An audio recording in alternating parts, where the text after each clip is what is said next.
August 26, 2026 అంటే నిన్న హిమాలయాల పైన ఒక భయం కల్పించే విషయం జరిగింది. అది కూడా కేవలం నిమిషాలలోనే. మంచిగా సీనరీ కనిపించే హిమాలయాలలో ఒక నది ఉండేది. ఆ నదిలో కేవలం నీళ్లు మాత్రమే కాదు, మురికి నీళ్లు, రాళ్లు, శిథిలాలు, అవశేషాలు ప్రతిదీ కలిసి ఒక ఫ్లడ్ లాగా నేపాల్ మీదికి వచ్చింది. నేపాల్ మీదిగా ప్రతి ఒక్క ఇంటిని, బ్రిడ్జెస్ ని, రోడ్స్ ని, పవర్ ఇన్ఫ్రాస్ట్రక్చర్ ని ప్రతి దాన్ని డిస్ట్రాయ్ చేస్తూ వెళ్ళిపోయింది. క్షణాలలో, నిమిషాలలో కొన్ని వందల మంది వాళ్ళ ప్రాణాలని కోల్పోయారు. అది ఎగ్జాక్ట్లీ మధ్యలో ఉంది, చైనాకి, నేపాల్ కి. చైనా రిపోర్ట్ చేసిన మరణాలు కొన్ని వందల పైన ఉంటే దాంట్లో ఇంకా ఫారెన్ టూరిస్టులు, మన ఇండియన్స్ ప్రతి ఒక్కరు కూడా వాళ్ళ బాడీ కూడా కనిపించకుండా వెళ్ళిపోయారు. కానీ ఒక బిగ్గెస్ట్ క్వశ్చన్ ఏంటంటే ఇదంతా ఎక్కడ స్టార్ట్ అయింది?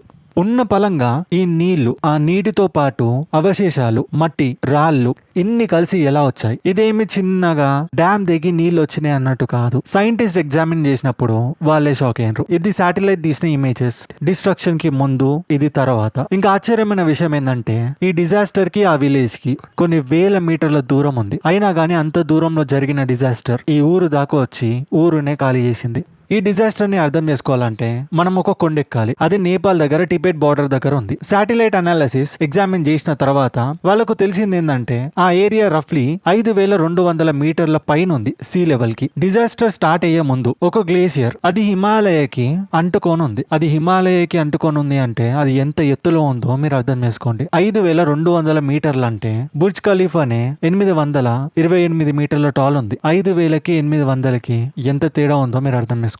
ఆ హిమాలయ మీద కూర్చున్న ఆ గ్లేసియర్ సడన్ గా చేంజ్ అయింది. ఆ సెక్షన్ ఆఫ్ గ్లేసియర్ ఒక్కసారి బ్యాలెన్స్ తప్పి అంత హైట్ నుంచి కింద పడిపోయింది. సైంటిస్టులు నమ్మేది ఏంటంటే ఆ గ్లేసియర్ దేంతో కలిసి ఉంది? రాళ్లతోటి, ఇంకా మంచుతోటి. అది మౌంటైన్ నుంచి డిటాచ్ అయిపోయి కింద పడిపోయింది. ఎందుకు కింద పడ్డది అంటే గ్రావిటీ వల్ల. సరే, హిమాలయ కొంచెం వెడల్పుగా ఉన్నా కానీ ఇంత పెద్ద డిజాస్టర్ కాకపోతుండే. కానీ హిమాలయ టెరైన్ మౌంటైన్, అది స్టీప్ గా ఉంది. ఎన్ని సంవత్సరాలు అంటుకొనే ఉంది. కానీ ఒకేసారి క్లైమేట్ చేంజెస్ వల్ల మీకు తెలుస్తుంది కదా వెదర్ ఎలా హాట్ గా ఉంటుందో. మేబీ ఆ రీజన్ కూడా ఉండొచ్చు. కానీ అది కింద పడడమే పెద్ద విషయం కాదు. ఎందుకంటే చుట్టుపక్కల మొత్తం కొండలే. పడితే గిడితే కొండల మీద పడుతుంది. అక్కడ మనుషులు ఎవరు ఉండరు. అది అక్కడితో ఆగిపోతుంది. కానీ పాయింట్ ఏంటంటే ముందు చెప్తాను వినండి. రాయిటర్స్ అనాలిసిస్ రిపోర్ట్ ప్రకారం, దాని ఇమేజెస్ ప్రకారం ఆ కూలిపోయిన మెటీరియల్ ఏదైతే ఉందో అది అప్రాక్సిమేట్లీ 1200 మీటర్ల పైన నుంచి కిందికి వచ్చి పడింది.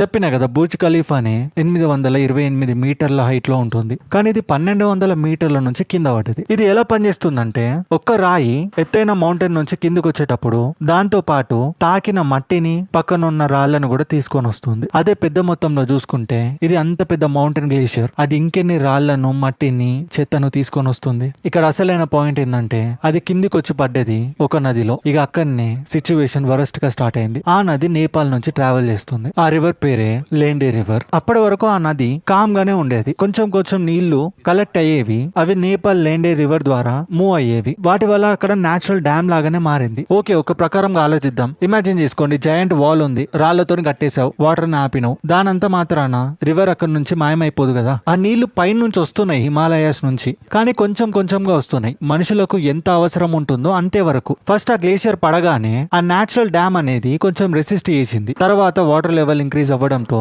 ఆ నేచురల్ డ్యామ్ ఫెయిల్ అయిపోయింది. బ్లాకేజ్ లేదు, ముంగట వెడల్పు ఏరియా కూడా లేదు, మొత్తం స్టీపే ఉంటుంది. అంటే కిందికి జారుడు బండలాగా జారుతూ వచ్చే ఏరియానే, అంతేగాని ఒక లెవెల్లో ఉండదు. అది ఇంకొక డిసడ్వాంటేజ్. సరే పోనీ, క్లీన్ రివర్ వాటర్ పరిగెడుతూ వచ్చినా గానీ మనుషులు తప్పించుకోవడానికి ఛాన్సెస్ ఉంటాయి. కానీ ఆ నీళ్లు మట్టిని, సెగ్మెంట్స్ ని, రాక్స్ ని, ఇరిగిపోయిన ఐస్ ముక్కల్ని, దాంతో పాటు చెట్లు, చెదారం ప్రతిది కూడా వచ్చేసింది. అందుకని ఫుటేజ్ అంత డేంజర్ గా కనిపిస్తుంది. సైంటిస్టులు కూడా దీన్ని డిస్క్రైబ్ చేసింది ఏంటంటే ఈ ఈవెంట్ ని క్యాస్కేడింగ్ డిజాస్టర్. ఎందుకంటే నది తెగి రావటం అది వేరే విషయం అయితే ఇక్కడ ఎన్ని ఫ్యాక్టర్స్ ఉన్నాయి చూడండి. గ్లేషియర్ కొలాప్స్ అయింది, ఐస్ రాక్స్ విరిగిపోయి వచ్చాయి, రివర్ బ్లాకేజ్ అయింది, ఉన్నట్టుండి రివర్ దిగిపోయింది, వాటర్ అక్యుములేషన్ అంటే వాటర్ ఉండి ఉండి ఒకేసారి వచ్చేసాయి, అంటే బ్లాకేజ్ ఫెయిల్ అవ్వడం. ఫైనల్ గా కిందున్న ఊరు ఏదైతే ఉందో దాన్ని ముంచేసాయి. ఆ సర్జ్ ఎంటర్ అయింది. రివర్ సిస్టమ్ కి కనెక్ట్ అయి ఉన్నది కదా. ఆ రివర్ దేనికైతే ఇంక్లూడ్ అయి ఉంది, బోటే కోషికి ఇంకా త్రిశూలికి. కానీ కింద మనుషులకి చాలా లిటిల్ టైం ఉంది, నిమిషాలు కూడా లేవు. రిపోర్ట్స్ ఇండికేట్ చేసింది ఏంటంటే వాటర్ లెవెల్ డ్రమాటిక్ గా పెరిగిపోయిందని. 9 మీటర్స్ వరకు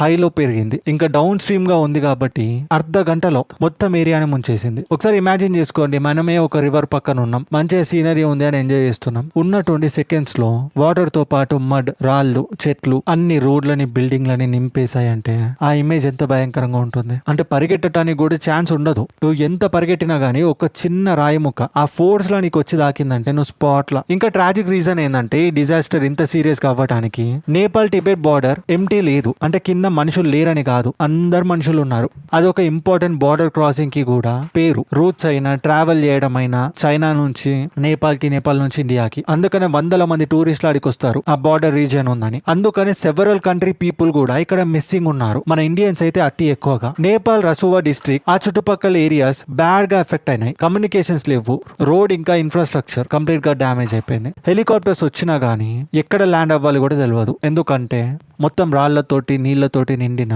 ఏరియా అయిపోయింది అది. సరే, మరి భూకంపం వల్ల ఇలా జరిగిందా?